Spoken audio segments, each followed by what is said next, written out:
Hi, hello, and welcome to an episode of Read It or Unhaul It, Viewer's Choice. You could also call it a bookshelf ultimatum because the same rules apply. Whatever book is chosen, I have to read that book.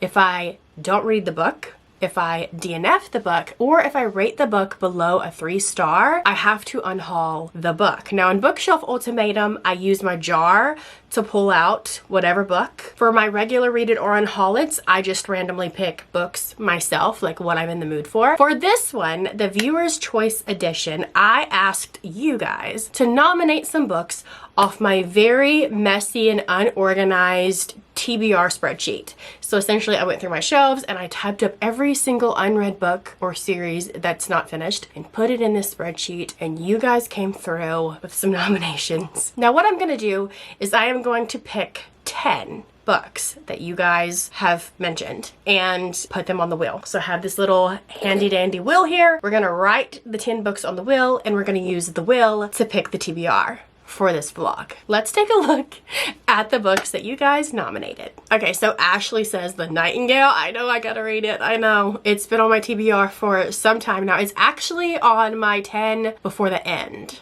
So I might pick it for this vlog just to help me get whatever. Anyway, let's keep going.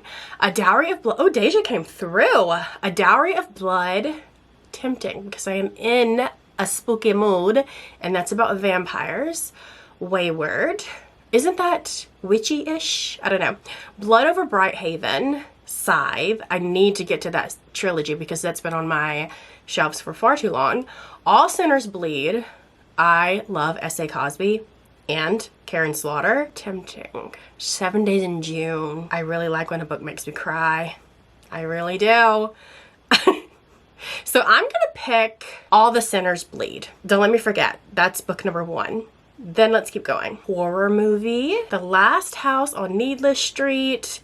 Beartown, Helter Skelter. Another Scythe. Throne of Glass. Another Nightingale. Six of Crows. Metal Slinger. Magnolia Parks. Handmaid's Tale. Anything from your witchy shelf. Wayward was on my witchy shelf. A Fate Inked in Blood. Something Nora Roberts. I don't own any Nora Roberts. I've read a Nora Roberts book and then I unhauled it. Nothing against Nora Roberts, but I don't own any by her. Find Her. Atmosphere. Oh, I want to read Atmosphere so bad.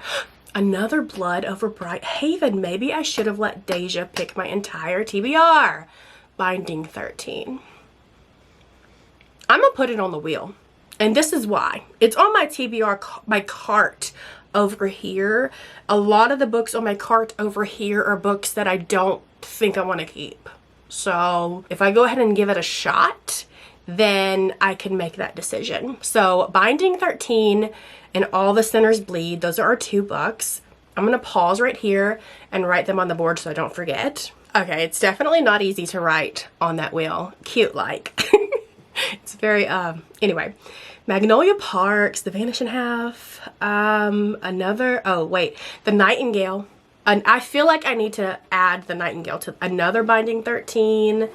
Still Beating, Conditions of Will, Normal People, Outlay, another Binding 13, another Nightingale. I've seen Magnolia Parks a couple of times, another Blood Over Brighthaven, another All the Sinners Bleed, King Sorrow. I really want to get to that as a tome though.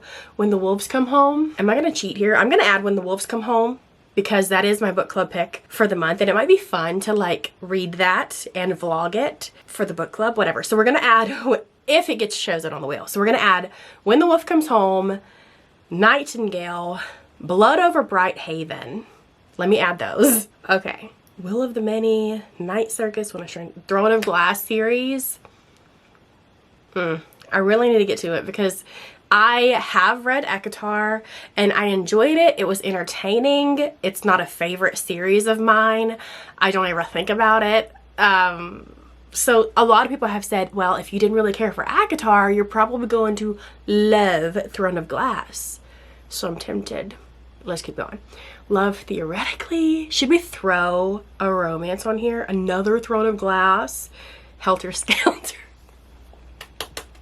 I should add Helter Skelter because I did in fact draw Helter Skelter out of my jar for a TikTok bookshelf ultimatum because I do do that over there, though it's on pause because I've been in a reading slump. But I'm gonna get Scythe again. Pride and Prejudice, tomorrow, Mistborn. That's a good one, but that's a tome, girl. Another Magnolia Parks. Did we add that? No, I think I'm gonna add Magnolia Parks and Scythe. The Word is Murder, Unhaul. I'm gonna add The Word is Murder because if she's telling me to unhaul, I could probably, you know what I mean? I'm gonna add it. So The Word of Murder, this is so confusing. The Word of Murder, The Word is Murder. Magnolia Parks. Was it what other one was I gonna add? The Will of Many? The Will of the, somebody said House of Leaves. Girl, you were praying on my downfall. I'm gonna get to that one. Not today. So The Word is Murder. Oh, I need to grab my wheel. The Word is Murder. Magnolia Parks. I feel like I should add Scythe because I see it on, sorry if I'm confusing you because I see it on here quite a bit. Another Magnolia Park, a lot of Nightingale for real. Another Scythe, another Magnolia Park, another Magnolia Parks, and that's the end of this list. So I'm gonna add Magnolia Parks, Scythe, and The Word is Murder. Okay, I have 2 more slots left over, but I'm gonna jump on over to my YouTube like community section because I did ask over there for people to leave some nominations. I don't think I had a ton, but let's just, for shits and giggles, let's go look. Okay, so we have 61 comments. Not me thinking there was maybe like 2 or 3 over here.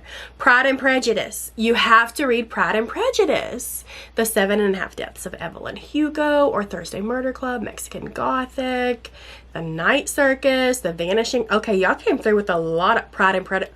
We gotta add it. That's 3 comments on just this. And there was a lot of people that said it on the Instagram too. The Will of the Many, Dungeon Crawler Carl, They're Free, okay, Stormlight Archive, Woman in the Library, Night Circus, The Nightingale again, Magnolia Parks again, This Is How You Lose the Time More, It's Sure. Girl, you my best friend at this point. Flicker in the Dark. So I think I'm gonna do Pride and Prejudice. There's another one, Pride and Prejudice. Another Scythe, Mistborn, Anxious People Still Beating. Wow, All the Sinners Bleed, Four Winds, Ninth House, Magnolia Parks. Okay, House of Leaves. Oh, I might do a House of Leaves vlog separately because I feel like that in itself would take me all week to read. I do want to read it. Okay, it's just so scary, okay? Okay, so we're gonna do Pride and Prejudice, and let me pick, I'm just gonna do one with my eyes shut. We're just gonna scroll, and right here. Oh, the Pallbearers Club. We could do that. Those are the 2 that we're gonna add. Let me put them on the wheel, and then we'll spin. I'm gonna just spin 1 book for now. We'll read the book, and then we'll revisit the wheel. Let me zoom you in to my absolute horrible handwriting. Let's give her a go. We are reading When the Wolves Come Home. Sink your teeth into a classic blurbs Stephen King. Also got the title wrong. It's called When the Wolf Comes Home. No One Will Be Spared by Nat Cassidy. This is his newest release. Katie actually nominated this book for our book club pick for the month of October because we do have a thriller themed book club titled Cereal and Milk, and we wanted to do something more on the horror side for October, and she mentioned this book, and we have discovered that so many people have been loving this book. I have read another book by Nat Cassidy titled Mary, and I really did enjoy that one, as well as I read, and the title slips me, it's the bind up that like takes place in the world of Stephen King's The Stand. The very end of that, Nat Cassidy has a short story, and it is my favorite out of that entire bind up. So I'm really excited to dive into this, which I will be diving into it today. I am finishing up a book. I have maybe like 2 chapters left. I am reading Grady Hendrix' book, Witchcraft for Wayward Girls, and I'm really loving that. I'm just in such a spooky mood, so this was absolutely perfect for book number 1. So wait, the kid's father is a legit wolf? I thought this was just kind of, He's a legit wolf, the father of the little boy. So let me, I'm on page 28. We are barely, I need a bookmark. This'll do. Smut slut. I don't know. So the book opens up where we have a little boy and his dad is very angry at him. And in this scene, the little boy describes like his dad's done destroyed the house, looking for him. He also kind of talks about another little kid being on the premise, like in the house hiding. I think that's more of like a metaphor situation and there's not another kid there. But the dad seems very angry and aggressive and the house is tore up. The little kid describes his house being really damaged, this, that, and the other. The little boy was reading a fairy tale book, like an old fairy tale book, and he kind of describes some pictures in this book. He's not allowed to read books, and his dad got really angry about it. The little boy winds up grabbing the book and running away. So then in chapter 2, we are in the perspective of a woman named Jess. Jess is 31 years old. She is an actress, a struggling actress in LA, which means she works at a diner. And as she's at this diner, I believe it's overnight because she does mention that her roommate works daytime hours and is asleep. So I'm assuming this is middle of the night. Anyway, she's working at this diner and this like grungy guy comes in the diner, you know, and goes and does something very suspicious in the bathroom. Her and her coworker kind of like go back and forth as to who's going to go in the bathroom and clean up after this man because they know that he made a mess in the bathroom. She winds up having to go clean the bathroom. While she's cleaning the bathroom, she gets pricked by a needle, by a used, dirty needle, and she starts panicking, as one would. Okay, and you know, she's like, I gotta go to the hospital. And so she like tells her coworker bye and she leaves. She gets in her car and she's like, I gotta go to the hospital. And then she's like, why am I going this way though? I really need to go to the hospital. And then she winds up at her apartment. She doesn't even go to the hospital. She done left her phone back at the diner. She winds up at her apartment and comes across the little boy hiding in a bush. The little boy doesn't really speak. She can tell he's really tired. He's really hungry, this, that, and the other. And so she's like, hey, why don't you come inside and have some pizza? So it's kind of derailed her from going to the hospital because she's already also feeling weird. Hello girl, go to the hospital. She does like talk about bringing the little kid with her to the hospital because she definitely needs to go get checked out, right? But as of right now, she ain't went. So anyway, this is why I say I think the dad is an actual wolf, because she hears things going on outside of the apartment. The little boy is now asleep. He ate the pizza and he was falling asleep. She's like, yo, you can go lay down and go night. So she hears this commotion outside. She goes outside and it's her two neighbors are in this like standoff argument thing with this naked guy. And she lives in an apartment complex. Did I say that? I don't know. And she winds up noticing the naked guy, like his face, like he spotted something. She notices it. She turns to look to see what he spotted. He spotted the little boy looking out the window. And she says she could see the terror on the little boy's face. So she heads back and goes back to the apartment. Come to find out that's the little boy's daddy. That naked man in the parking lot is the little boy's daddy. Well, while she's in the apartment, I'm going to get to where I'm getting to, okay? While she's in the apartment, she hears like a howl and not barking, but like, you know, she hears this commotion and growling and howling and whatever. And it doesn't snap to her, obviously, but I'm just saying that he had to have been a wolf, right? If he's naked, maybe he's a werewolf. And maybe when he shifts into a wolf, his clothes, you know, like in Twilight, the clothes just rip off the body. Maybe that's what's going on. That's why he was naked. So anyway, that's where I'm at. I don't think I trust the little boy. And you know, I say this, nothing in the story has made me not trust him. But the thing is I was sitting here thinking, one, why is this daddy wolf so, well, I guess because it's his kid. I'd be chasing after my kid too. Maybe I'm barking up the wrong tree. So the daddy wolf, we don't know his name. We don't know the kid's name either. But the daddy wolf, when he's in his human form, he's like, no, but wait, before he like fucking kills everybody. What does he keep trying to say before he's cut off? That's what I keep saying in my head. But then two, I was thinking like, one, is this normal? Is this, let me back up a little bit. So also, my gel polish, one of them peeled completely off. I don't want to talk about it. At the beginning of the book, in the very like first chapter, you know, the little boy was trying to read a fairy tale book and the dad did, nope, he does, nope. Not allowed, little boy, not allowed. And I was wondering, is this wolf connected to a fairy tale? Is that why he was so insistent that his son did? His son's 5, my son's 5. My son cannot read yet. My daughter learned how to read when she was about 5 in kindergarten. My son's not quite there yet. They're just now learning like their very first sight words. So ain't no way that little boy is reading some fairy tale book. But is it because he's like part of a fairy tale? I don't know. But then I was like, okay, what if it's not? Like, you know how when you're reading a book, you're thinking of all these scenarios in your head? I was like, what if? Or like, really, how is the dad a wolf? Or like a werewolf, part wolf? I don't know. He's a wolf sometimes he's a human. And the son not a wolf. Wouldn't the son also be a wolf? Does Jess have a cub with her? Like, does he, you know what I mean? Like, I'm just assuming. I am on chapter 16. I am not far into this. I'm just like coming up with these scenarios in my head.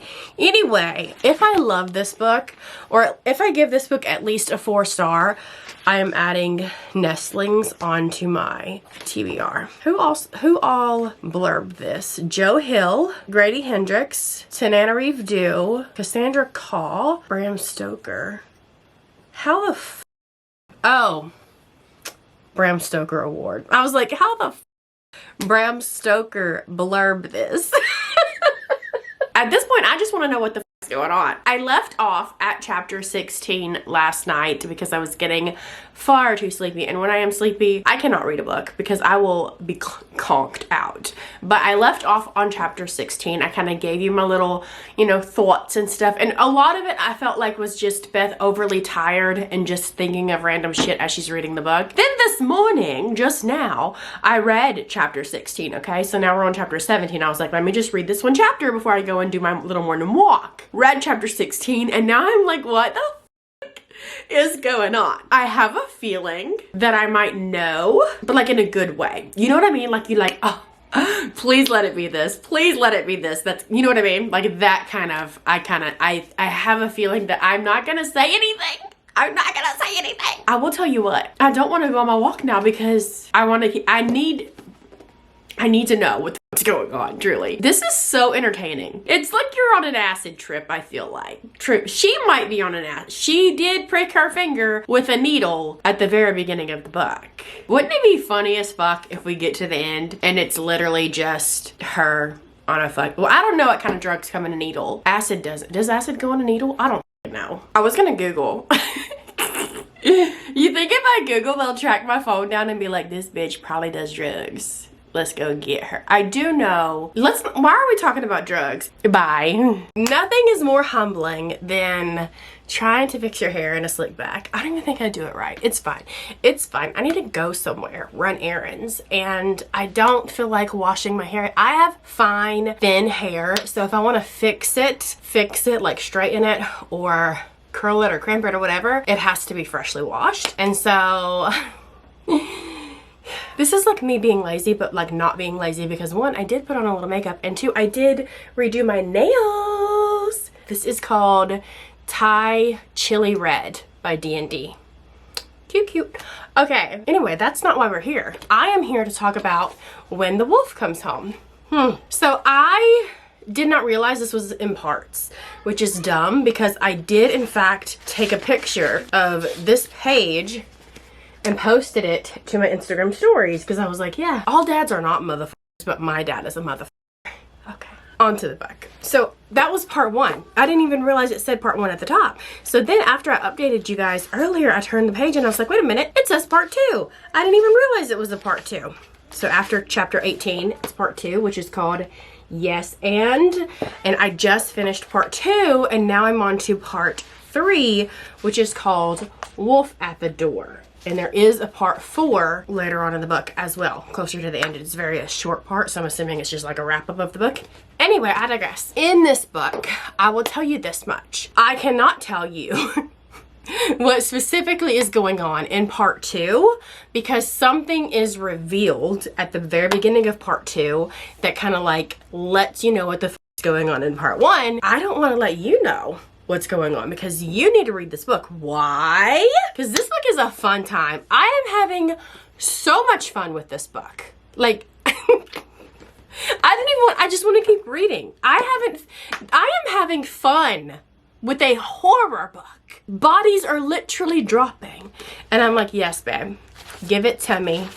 What are we doing now? Because it feels like a nightmare chase dream, if you will. Keeps happening. It just keeps happening. And it's like it's a neck breaking book. Is that a thing? In the sense that he doesn't take his time, babe. You're put in it at the very beginning and it's just fast paced. It's a page turner. This is the page turner. It's a fun time. It's a fun time. And yeah, that's kind of my little update for right now. I am on part 3, which is, where's my little sticker? I keep losing the sticker. I truly need to go get me a real bookmark out of my closet. There it is. I'm really liking this book. This could be a winner. It's funny. That was that was annoying. I've only read 2 books so far this month. You know, I've been in my little reading slump, but the 2 books that I read so far this month were both 5 stars. Could this 3rd book also be a 5-star? Is the book slump gods coming to give me grace? See, the thing is it's not 5 stars. It's not 5 stars. It's more of like a 4.5 for me because everything was so good, so perfect, so fast, so entertaining. It was very much what I needed. However, there's a particular situation that occurs that I do not like in books. And if I know a book has that, I will avoid the book. It's not like a trigger or anything. It's just something that I don't like. But I can't tell you what it is because it's something that you shouldn't know till you get there. I don't know how to explain it, but just know it's not a 5-star. It's a 4.5, which is still absolutely fantastic, okay? This book was fast-paced, entertaining, everything that I truly needed, really, except one little thing, which when we get to book club discussion later on this month, I can finally talk about it and discuss it with my friends. So if you want to discuss it with me, go and read it and meet us there. Anyway, yeah, not a 5-star, but a 4.5, so pretty damn close. This is also, I think, a perfect book for someone who wants to read a horror book, but feels like they're very scared. You know, like they're scared to dive into the genre because they don't want to be scared. I feel like this isn't like something that's going to give you nightmares. I feel like this is just entertainment in the horror genre. Well done, Nat Cassidy. Well done. And I will be picking up Nestlings. And I also, as I was reading this, I was like, I do remember enjoying Mary. I don't remember what I gave it. I think like a 4-star. I don't remember what I gave it. I do remember enjoying it though. However, I feel like I need to reread it because I feel like it's been a minute. It's been a couple of years. And I can't remember even like the main plot anymore. But I feel like I'm like looking at this author with new eyes because he really impressed me with his short story in The End of the World as We Know It.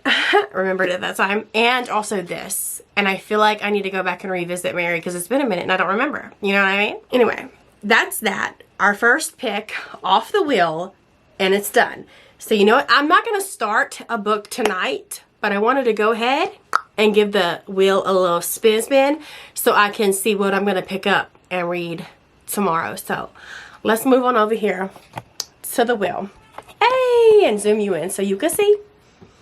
Hey, I thought about taking this one off the wheel and replacing it with another title, but honestly, I think we're just gonna focus on what we got here, and if it lands back on this one, we'll just respin. So are you ready? Let's go. I'm nervous. I'm nervous. Sinners bleed! Yay! Okay. In my brain, I was like, please let it be Sinners Bleed, or I really want to read Nightingale. Those are like the 2 books that I am like really gung-ho for. There was no cuts, so you know I did not cheat, boo. I did not cheat.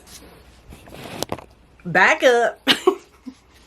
Okay, we have the book, All the Sinners Bleed by S.A. Cosby. I have read another book by this author, and it was Black No, it wasn't. It was Razorblade Tears is the one that I read. And it was a 5-star book for me. I absolutely loved it. I cried and I cried some more. It's a very fast-paced, action-packed book, but also so raw and emotional, and it's just fantastic. So I'm really excited to dive into this one.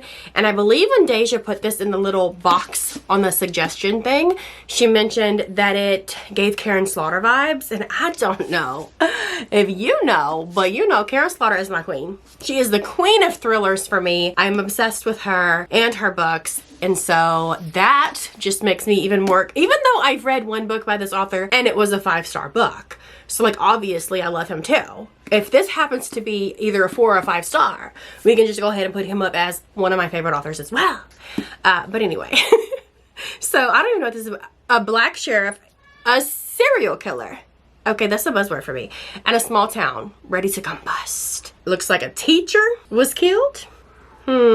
Okay, a serial killer who has been hiding in plain sight, haunting the dirt lanes and woodland clearings of Sharon. Sharon's the town. With the killer's possible connections to a local church and the town's harrowing history weighing on him, Titus projects confidence about closing the case while concealing a painful secret from his own past. Sounds so good. I love books that are set in small towns, that there's a serial killer on the case, that we have at least one perspective that is a detective type character. So whether that be a police officer, a sheriff, an FBI agent, an actual detective, a PI, even an amateur sleuth. I love those kind of books. So this just right up my alley. Happy Sunday. Yeah, we're rotten today. Plot rotten. Listen, I just don't feel well. And like I have a cough and the cough is making my chest hurt and my throat hurt. Not hurt, but like hurting from coughing so much. To the point where I'm just like, I'm not doing anything today. Nothing at all. You're not even gonna get me walking. Nothing at all. We're just gonna be plot rotting. We're gonna be reading and drinking our Diet Cokes. Beth, you should probably be drinking tea. I've been drinking tea, but I'm taking a break because I need something different. Look, we all have our vices and you know, anyway. I wanted to pop on to talk about All the Sinners Bleed by S.A. Cosby because I am 65 pages into the book. I got to the part where it's kind of like where I left off in the synopsis and I was like, okay, this is a good part to like update the vlog before I dive into new territory. You know what I mean? Okay, so let's talk about it. S.A. Cosby's All the Sinners Bleed. Yeah, it's a police procedural type book, in the sense that our main character is the sheriff of the town. His name is Titus Crown, and he is the sheriff of this very deep southern small town. On this particular day, he gets a phone call stating that there is a gunman at the school. So, you know, everybody's like, okay, let's go. You know, they send all the troops to the school, whatever. They get there and a teacher has been shot. A male teacher has been shot, and the gunman walks out the school still holding the gun. At first, Titus like tries to talk to him or tries to get him to put the gun down, whatever, but he just keeps talking. The gunman just keeps talking, and at first they're like, none of this is making sense. I have no idea what's happening or whatever. 2 deputies wind up shooting the gunman. So the only 2 victims were the gunman and then the school teacher. After thinking about it, like Titus, you know, has to do all the things that a sheriff does in this type of situation. Has to write down reports, has to go and talk to the parents of the kid because he was like a 21, 22 year old. Had to go talk to his parents and this, that, and the other. As he was like thinking about it, the words that the kid was like spewing off before he was shot, he said something about checking the teacher's phone. So Titus goes behind, you know, the rules, and as one, I mean, I would say as one would in this situation, because he needs to get that phone stat to see what the fuck's going on. Okay, so I'm not shitting on Titus for breaking the rules, because honestly, it's a small town. People do that shit all the time. He gets the phone, right? And he can't get into it, and he doesn't want to like send it off to somebody to get into it, because then it's like, you know, what is it called? Evidence. Why can't I think of that word? Anyway, it would be evidence and whatever. So he didn't want to do that. So he decided to bring, well, him and another coworker, like a lady that works at his little office, decided to go to the morgue and get the body's finger to open the phone, the teacher's finger to open the teacher's phone. In this phone, they find evidence of kids, like he said, between the ages of like 15 and 17, having things done to them and then them being unalived. And the teacher is in some of those photos, as well as the boy who was the gunman at the school. So, and there's also a third person. They don't know who this third person is, so I am assuming that, because that's kind of where I left off, is them looking at the photos and then being baffled by what they were seeing in this small town that nothing ever happens in. Yeah, that's kind of like where I left off. And I think what we're going to be looking forward to, I don't know if we're going to be looking forward to it, but what we're going to be reading is them, I guess, figuring out who the third person is that's involved in all of this and what the fuck's going down. Why did the kid shoot the school teacher? And then, you know what I mean? And like, why didn't he just put the gun down when they asked him to? And just all this kind of stuff. And I feel like there's going to be more secrets, you know, as them deep Southern books typically have, is secrets. Don't we all? Even Titus was like, even the closest people to you have secrets from you. It's just human nature at this point. And then I was trying to think, like, what secrets am I keeping from people? I don't know. I just made me some hot tea so that I can figure out what's going on. Well, tea's not going to make me figure out what's going on with this cough and my throat, but just soothe stuff, whatever. You get it. You know what I'm trying to do. Okay, I was coming in here, one, to get some peace and quiet, but two, to update you on the book. Okay, I am at chapter 9, which is 115 pages into the book. The main reason that I was wanting to update you, because we haven't gotten too much more stuff going on in the book. They still don't even have any leads or anything for this third person that they're on the prowl for, but I wanted to let you know, just in case this is one of your things that you love to read in books. So our main character, Titus, in the synopsis it says that he used to work for the FBI. After years of working as an FBI agent, Titus knows better than anyone. So I didn't really think anything of it, because you can work for the FBI and there's a bunch of different positions and stuff, and I thought he was just like your regular smegular FBI agent. And nay, Titus, my dude, was a profiler. And if you know anything about me, you know, one, I love me some profiling, especially in books, and especially if it's done right and your characters talk about the job of profiling and what they're looking for, who they're looking for, the traits they're looking for, things like that. And he does do that in here, which is really nice. But also for like someone who's like a fan of that, because it started out with my obsession that I still have with Criminal Minds, and I just now love to find it in books too.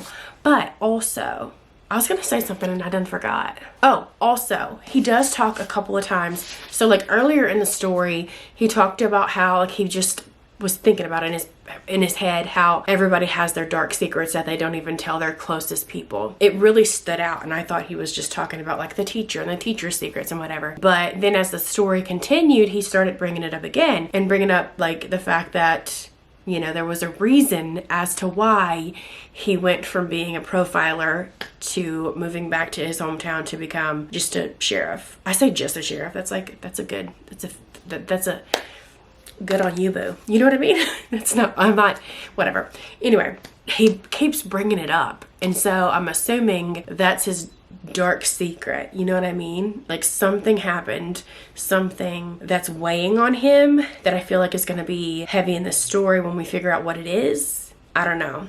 Because he even mentioned like he was talking to somebody, and then in his inner dialogue he was like, if only you knew the reason why I moved back home. You know what I mean? So like I'm really curious as to what it is. I think it says Titus projects confidence about closing the case while concealing a painful secret from his own past. So I don't know. There's also a lot of like history talk in here of the town's history. There's biblical talk, because he has his own inner demons that he's working with between him and God. I'm really liking it. It has a gritty tone to it, which I also like. I like the storyline what I really love is thrillers that take place in small southern towns, but like also having some sort of detective aspect to it, a police procedural, if you will. Like this This is exactly what I like. I can find these stories in Karen Slaughter's books. I've read a few, you know what I mean? And I really like it. I don't know if it's because I'm from the South, and so, I mean, I was gonna say we don't have serial killers running around though, but I don't know if you've been watching the news. They've been finding a lot of bodies in the bayous of Houston. Like, I'm talking, I think they found 16 so far just this year alone in the bayou in Houston. They just found one the other day, another one. And it was like 7 in the past month alone. There were 7 bodies in the same area. And the mayor keeps putting out stuff saying like, don't worry, it's not a serial killer. It's not a serial killer. Anyway, you could probably look it up because it's been all over, at least for me. I live in Texas and very close to Houston. So just, yeah, it's been everywhere. I've been seeing it everywhere. And it's, you know, if there's a typical type of scenario for me to avoid, you know, like it's being captured by a serial killer. So I don't anyway, I'm gonna continue reading my book. I think I was done talking about the book. Hell, I don't even remember. Good morning, happy Monday. It does not feel like a Monday because my kids are home. But it's fine. It's fine. We're just gonna rock and roll with it. Put some vitamin C serum on my skin to try to even out my skin tone and tighten it up, you know? Anyway, that's not the purpose of this video. So I was feeling really bad last night and I didn't read as much as I wanted to. I did get a little bit more into the book.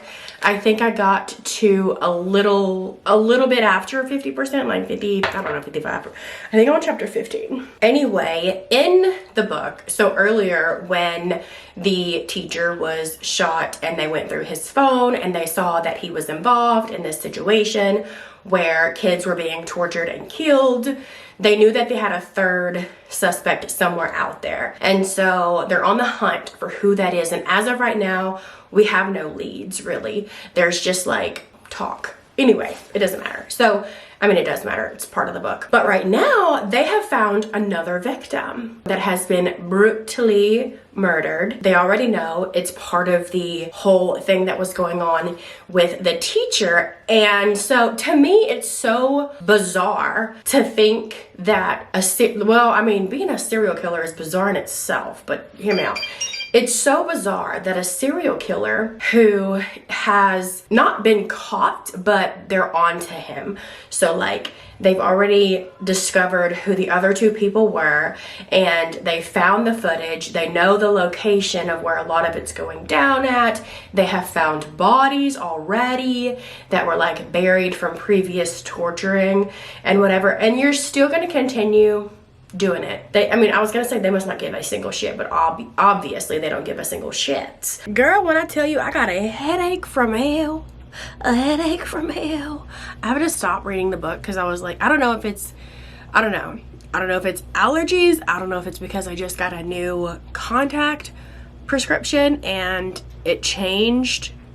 Like there was a jump. Okay, there was a jump, especially in one of my eyeballs.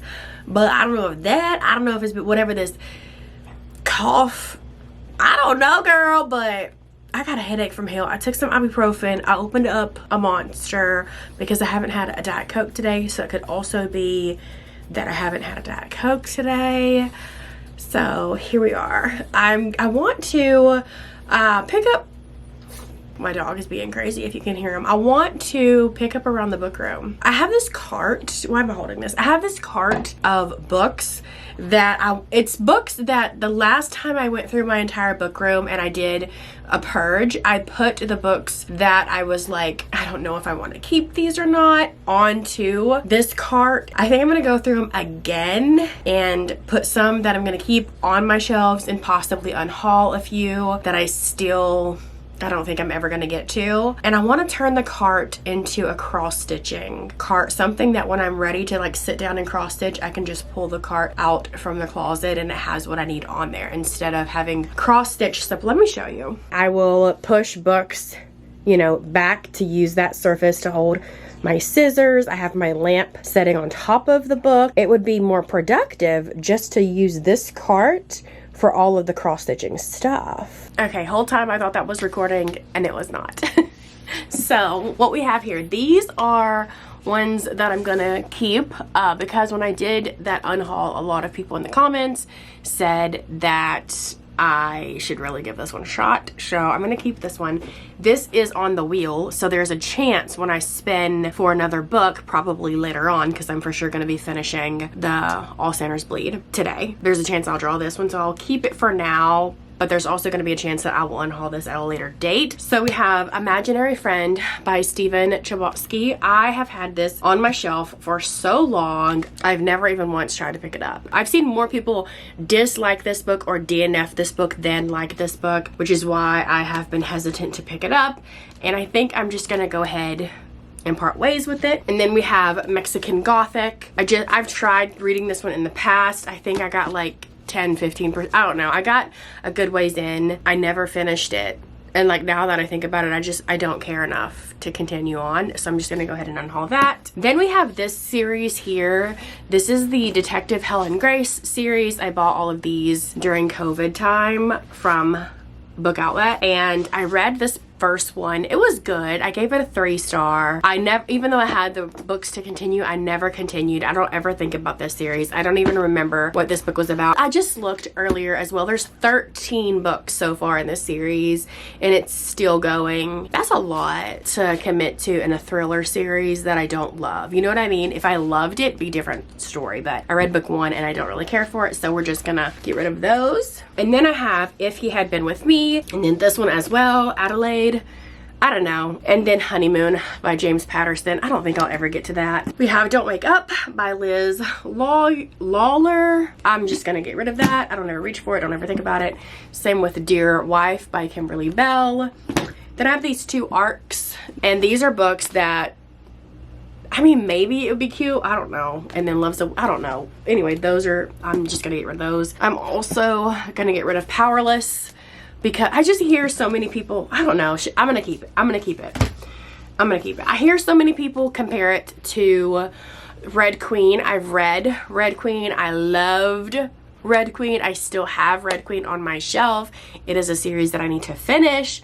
And I'm not a fan of when things like that happen. You know what I mean? So, whatever. Then I have Velvet Was the Night. This is another Sylvia Moreno Garcia book. It's a signed copy. I don't know, girl. Up here on this very top shelf, this is our last shelf that we have. These are all thrillers. I am going to keep these 2 by Julie Clark. My husband gave both of these 5 stars. And then I bought her new book called The Ghost Writer, and when I hauled it, people were saying like she's a really good author or whatever, and I should draw her other work, so we're gonna do that right here. A Flicker in the Dark. I feel like this is one, oh, my battery's gonna die, hang on. Okay, A Flicker in the Dark. I feel like this is one that was very popular and a lot of people have read it, and people sometimes will say like, oh, this is whatever. Like, I'm gonna keep this one and I'm gonna read it because I just want to be in the know. Okay, it makes sense in my brain. What Lies in the Wood by Kate Alice Marshall. I'm gonna look that up. I think I'm gonna get rid of these 2. Whoa, what was that? Oh, that little smut sticker. It's definitely not my vibe, but I used it as a bookmark. I'm gonna look these up, I think, and see. My husband read these and loved these.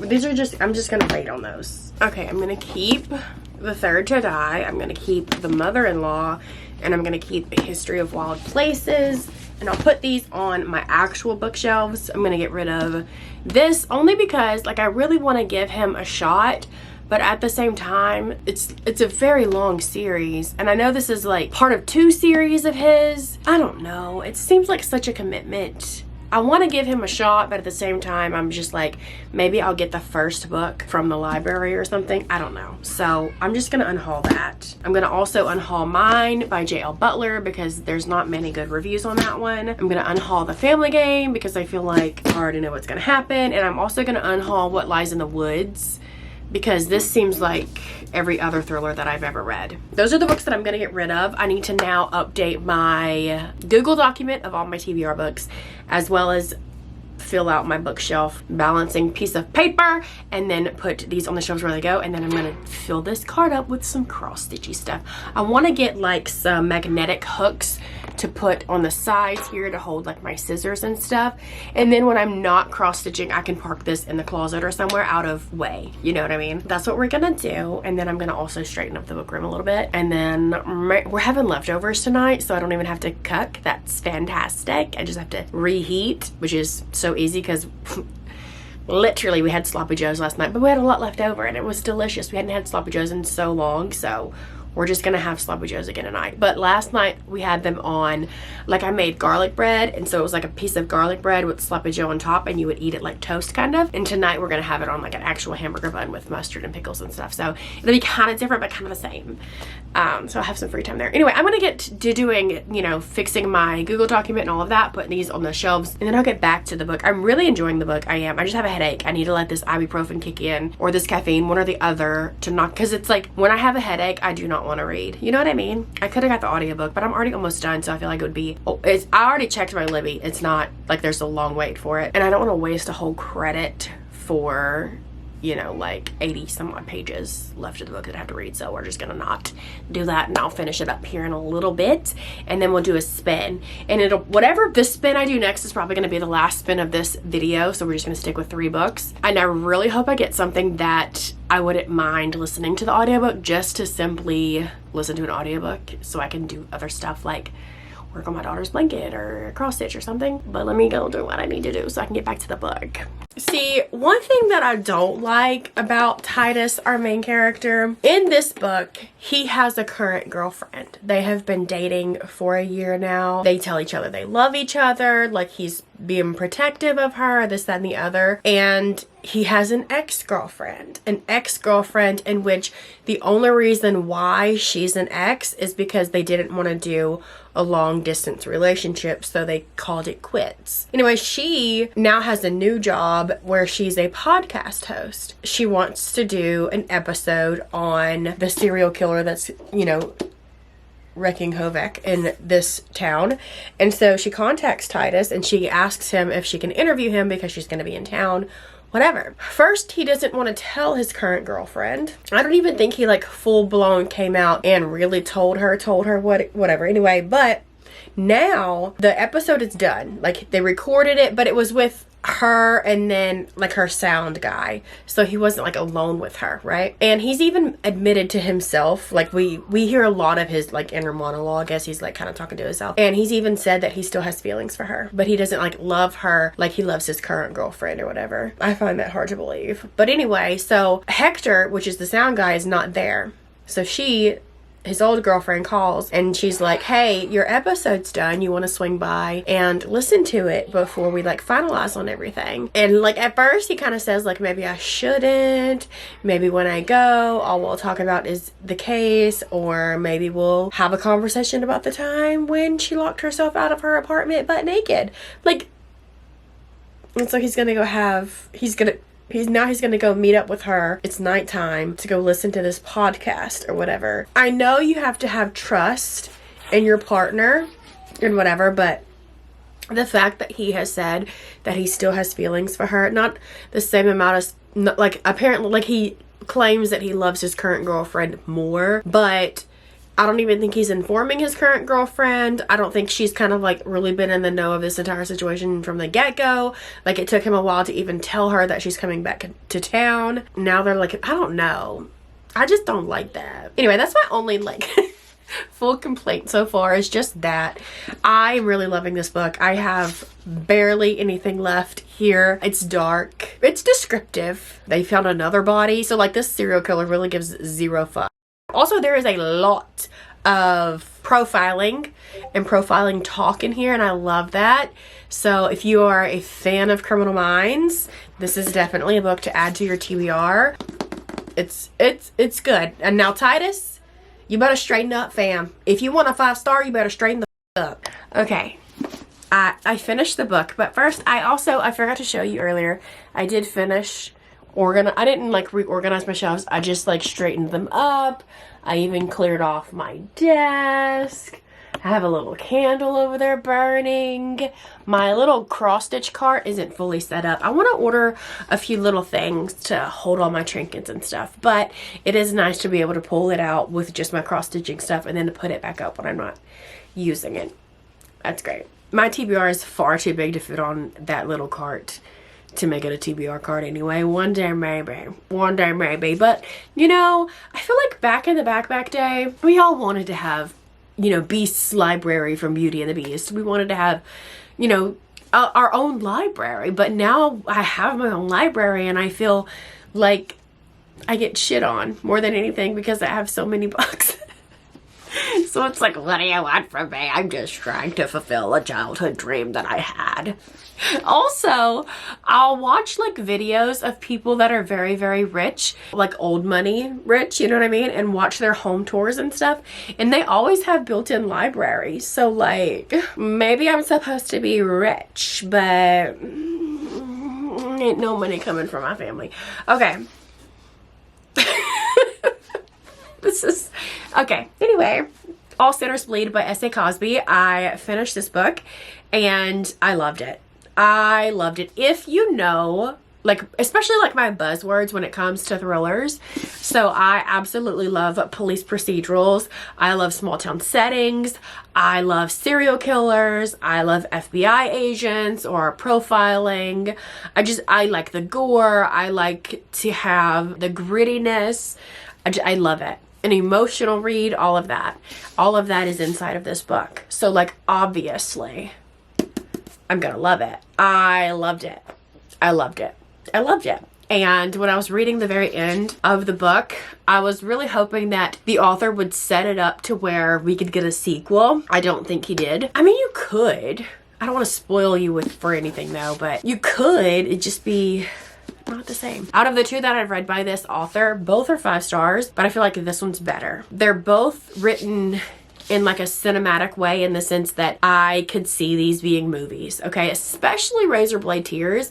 I felt like when I read it, it was like a Quentin Tarantino movie, but like in book form, versus this one is a little different, but still very much could be a movie. Anyway, I'm definitely going to be picking up more books by him. If you would like to see me read Blacktop Wasteland in a video, I am doing another one of these Read It or Unhaul It viewer's choice. So you can either look out for another community post here on my channel or over on my Instagram where I leave a little suggestion box and you can put it in there. I'll definitely also be picking up more books by this author because this was fantastic. And this was probably one of the best, I don't want to say the best thriller that I've read this year, because that was We Are All Guilty Here by Karen Slaughter. Because it also takes place in a small town. There is, well, okay, no, there's not a serial. Well, I can't tell you. But there's an FBI profiler in there. There's also a police officer in there. Like, it's, if you like this and you want something else to read that has like similar buzzwords, definitely check out We Are All Guilty Here by Karen Slaughter. I digress. This is definitely one of the top thrillers that I have read this year. So thank you so much for those of you who put this as a nomination into this video, because you did a good job. One the first book that I read in this video was a 4.5 star. This was a 5 star. Can we keep going? We're gonna do one more book on the wheel. Is it also gonna be a 5 star?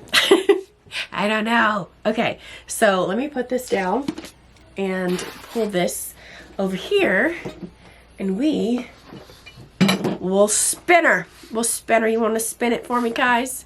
No? Okay, we're going to zoom you in. Whoa! Zoom you in. Hello. Hello. And we're going to give her a spin. Blood. It's a fantasy book. Hold on. Blood. Is it Blood Over Brighthaven? What's it called? It's right here. It is Blood Over Brighthaven by M.L. Wang.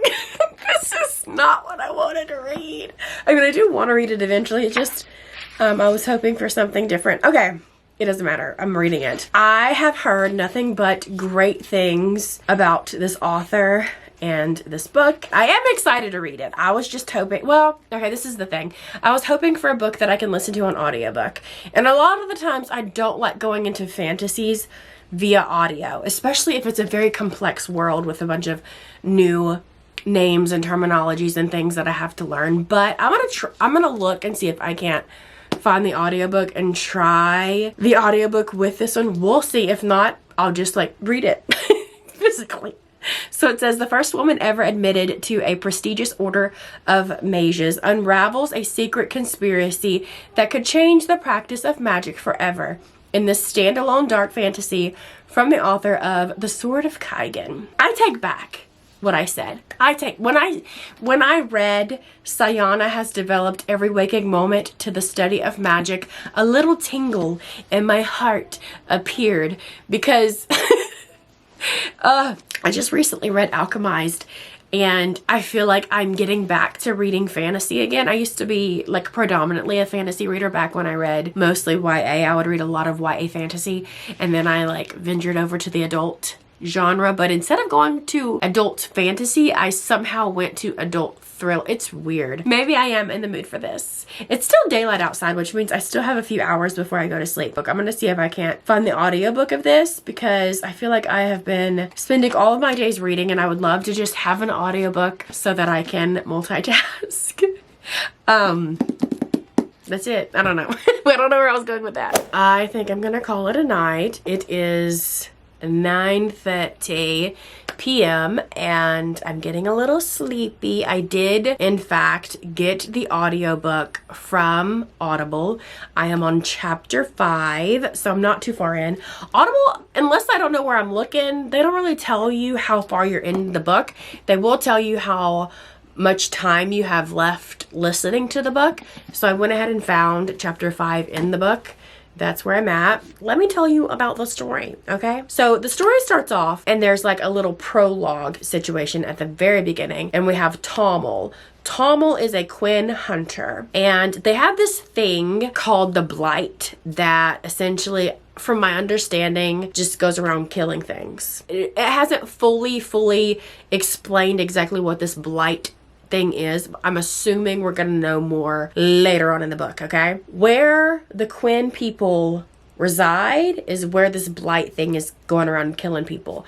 And so Tommel, his sister, her husband, and their child Kara, and I think a couple of more people, were headed towards the crossing to get into the other city, the city in which this entire the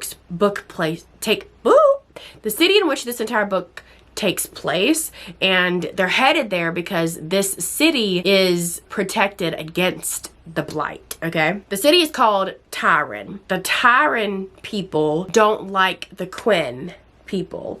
They look down on them. In their religion, they believe that the Quinn people, because they do a lot of sin, that their sin is what brought on the Blight. So they don't really fuck with them Quinn people. But when unfortunate circumstances happen, and Tommel's sister and sister's husband both get killed by the Blight, so all that's left is Tommel and Kara, his niece. His niece, I believe, is 4 at the time. And so when they make it to the crossing, the people that are like guarding the city ask him, and because Tommel knows that these people really respect family and will not separate him from Kara if he lies and says that Kara is his daughter. So that's what he does. These people of the city are like, okay, well, we're just gonna send you to a work camp, and that's what you're gonna do, and you better follow our rules.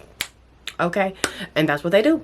And then fast forward 10 years, we dive into the story. So in this story, we follow, why do I want to keep calling her Sciatica? Hang on, what is her name? Sayana. So we follow Sayana. And Sayana is a very smart individual, and she is very good at being a mage, okay? And so from my understanding, a mage it's not fully like a wizard or anything. They don't have like magic wands or whatever. A mage is like a scientist that studies and manipulates magic through pulling it from forces from another realm. Mages are also at the top of their society. They are wealthy, they are respected, they are oftentimes arrogant, and non-mages, like janitors, are considered to be beneath them, the workers, the working class, whatever. So a high mage is the very successful of the mages, okay? They are the top of the top, the creme of the crop. And that is what... Not Sciatica, what the f is her name? What's her name? Sayana has been studying and prepping to take a test to become. Now, in this world, a high mage is normally not a female. Matter of fact, there's never been a female high mage. So she's very nervous about this because she's like, what if they just don't pick me because I'm a woman? Because that's what they seem to do.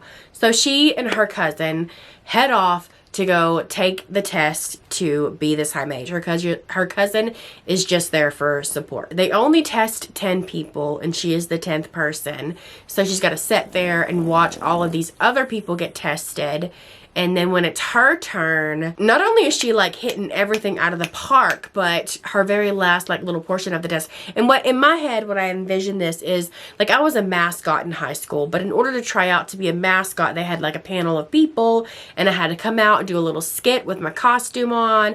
And then I had to answer questions and stuff like that. That's kind of like what's going on. So like there's like a panel of all these really successful high mages and she has to come in here and perform. It's not just like a bippity boppity boop. She like gets a piece of paper and she writes formulas out and whatever to figure out the exact, you know, situation to do whatever it is that they use science, okay, and magic. It's kind of cool, actually. So it's her part and like she's knocking everything out of the park until one of the people is like, you know what, I'm going to make you do something harder than any other person. So out of all the 9 dudes that took this test, none of them had to do what she has to do. So she has to like make a huge cauldron levitate. And it's hard to like perform this type of magic because she has to know how much does it weigh, how big is it, because it's science. Like she needs to write out and figure out the exact situation to make it levitate. You know, it's not just something that she can just do with her brain or a magic wand. It's science, babe. Anyway, of course, she passes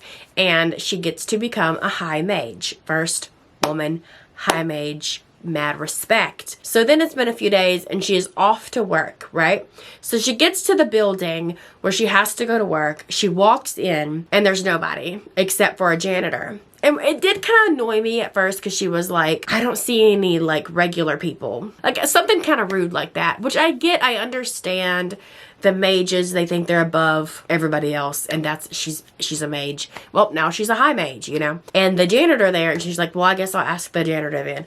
The janitor is Tommel from the very beginning, okay? The Quinn hunter that made it to the crossing, whatever, that's him. And she asks him where she's supposed to go. And he directs her there and she's still kind of confused and he's like, you want me to walk you there? So he does. And she gets where she needs to go. And some of the like arrogant motherfuckers that were at the place with her taking her tests and stuff, that were there like taking tests too, are there. And they're like very rude to her.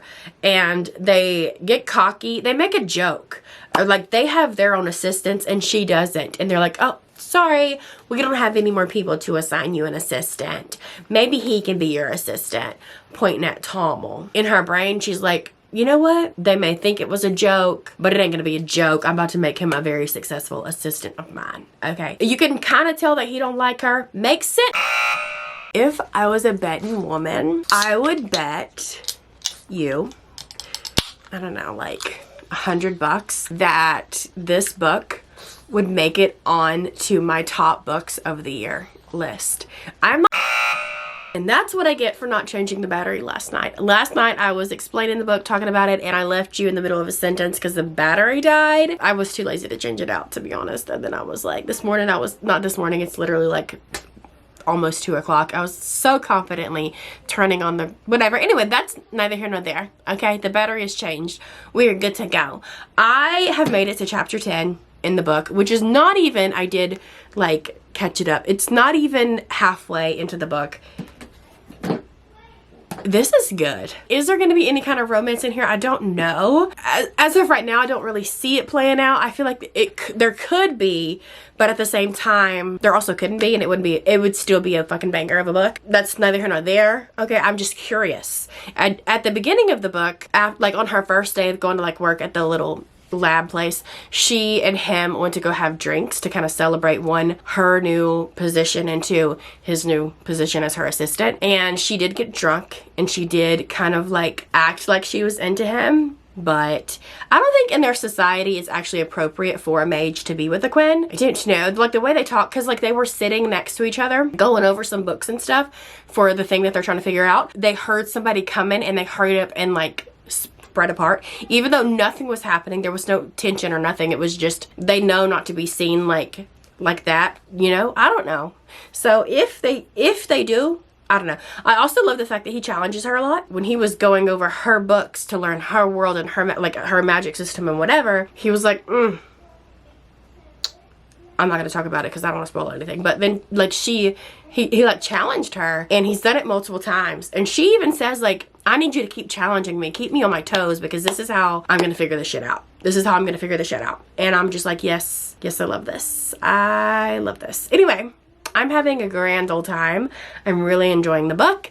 I'm on chapter 10. It's been good. It's been great. And now I really, really, really want to read The Sword of Kagan. So y'all go ahead and put that in the little box the next time we do this episode.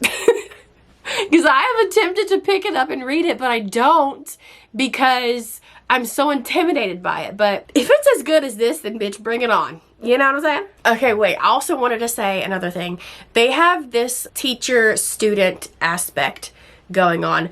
Neither one of these people is technically a teacher. They're both adults. But I say that because she, Sayana, is teaching him all the ins and outs of their whole like magic system. And as she's breaking it down to him, he's also asking her questions to like break it down even more. She's dumbing it down to where he can understand it, i.e. also the readers can understand it, because we know nothing about their world, you know. So I think that was a really great move, because you're getting like banter between the two, and it's more entertaining than just having like pages of just, you know, info dumping.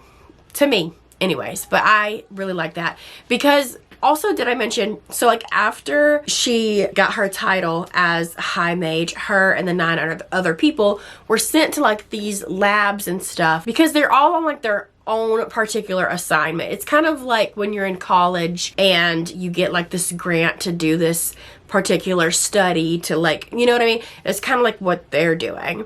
And so hers, that she is on the road to do, is to figure out how to expand the magic, how to make it reach further out and power more powerful things in this city. Well, that was like her first mission. She might get derailed. I don't know. You'll have to read it, but I just thought I would mention that, because I've talked about everything. I'm also on cold medicine, so like honestly I don't really know, but I've talked about a lot of stuff, and I don't know if I remember like why she's going to the labs and why does she need an assistant and this and the other, because she's trying to figure something out, and that is how to dig into this magic, improving its efficiency, because like there's this other realm which is essentially where the magic comes from, and I think she's looking for like a window. Anyway, so that's that. This is what I'm working on while I'm listening to the audiobook. This is a pattern by Blackbird Designs called Away We Ride, and it's very witchy, because it says, away we ride till it's darkest pitch to find the home of the wicked witch. I do plan on framing it in something very similar to this frame and putting it out at Halloween time as Halloween decor. So this is what I'm working on. I've got the entire border completely done, and now I'm just filling in the insides here. So when I do show my cross stitching stuff, I at least get one comment. Okay, so I'm not saying I get some in a comment. I do at least get one comment of people asking to show more or talk more about it or whatever. So this is what I'm working on. I'm gonna go cook dinner and stuff here in a little bit, so I could still listen to the audiobook while I do that though. So I say that as I'm eating Fritos. Anybody else, like when you eat corn chips? Because we had, what did we have? We had Frito pie a couple of days ago. Is that a thing that everybody has? I don't know. It's like chili and Fritos and cheese. It's delicious. But anytime I eat Fritos, it makes me think of like dog feet. I don't know. When I tell you, I stayed up past my bedtime to finish this book. Okay? I stayed up past my bedtime to finish this book. It's so good. At the end of the book, though, there's an actual glossary. If I would have actually paid attention, I don't know. At the beginning of the book, like if you look at the index, it tells you there's a glossary at the end, but I feel like it needs to be in bold print because it tells you everything. It tells you what a mage is. It tells you the different locations. It tells you their like, magical ranks. It tells you all kinds of stuff, magical occupations and specializations. I feel like this would have been, it would have came in clutch when I was sitting here trying to figure out how to tell you what these people do and their rankings and stuff. So if you dive into this, just know there's a glossary at the end that can help you with that. Let's just sum this book up because I am so tired, y'all. I gotta go to bed. But I owe you $100. I don't think it's going to be on my favorite books of 2025. It could be. It could be. If I look at my list and see what all I got, there's a chance it could be. Because it's up there. I think I've read like 97 books, 98 books now. I've read quite a bit. So I'm probably going to read over 100 this year. And there's a chance it could be in my top 10. I haven't like actually looked at the list. But there is a chance that I don't owe you $100. But listen, it's not getting 5 stars. It's not getting 5 stars. And it's such a nitpicky thing. The book is great. And I understand. The thing that I am unsatisfied, I can't really tell you because it's going to spoil it for you. But the thing that I'm really unsatisfied with is a personal thing. It's just like, if I would have wrote the book, I would have wrote it a teensy bit different. I understand why she did what she did. I understand it. Doesn't mean I have to like it. But everything, I love this book so much. I was so into it. Anyway, I also did want to say that, like, if the world that is Harry Potter, if you read that growing up and it's like a nostalgic thing for you and you just want to read something that kind of has like a little sprinkle feel to it, that, I don't know, there were like a couple little bits and pieces in this book that kind of gave Hermione vibes, kind of gave Harry Potter vibes, so without being like Harry Potter, obviously. So if you want to like read something that gives those vibes but you don't want to read Harry Potter, there you go. You can read that. Anyway, like, I think on Goodreads I'm going to give it a 5 star. But in all reality and actuality, it's probably more of like a 4.75 just because of this one thing. And I feel like I'm growing because you have no idea. I have read 2 other books that do this one thing. And both of those other books either have gotten a 1 star or I DNF'd it right after that one thing. I can't tell you what it is. Because it's like a major spoiler, but I think I'm growing because the Nat Cassidy book, yes, I docked it half a star, but that's better than what I used to do. I used to give him like 2 stars or 1 stars for what he did in that book. Nothing bad, just like a personal thing. And this one too, nothing bad, but like, whatever. Anyway, so I read a 4.5 star, a 5 star, and then a 4.75 star. This video, y'all did me good. And I appreciate you for that. Especially because I've been in such a reading slump. And I feel like you have helped me. You have pulled me out of the trenches. And I thank you so much for that. So I feel like we need to do a round 2 of this, right? A round 2? I think so. So just look out for the next, then I'm gonna ask you to leave me some recommendations to put in the pot. Not here. You can leave me a comment though, because I appreciate that. And I read them. Sometimes I don't reply to all of them, but I read them. Whether they're good, they're bad, I don't care. But don't leave me the bad ones. Don't hurt my feelings. Okay. Anyway, I gotta go. I hope you guys have a fabulous day. Okay? And let me know what you're gonna be for Halloween. Because that's exciting.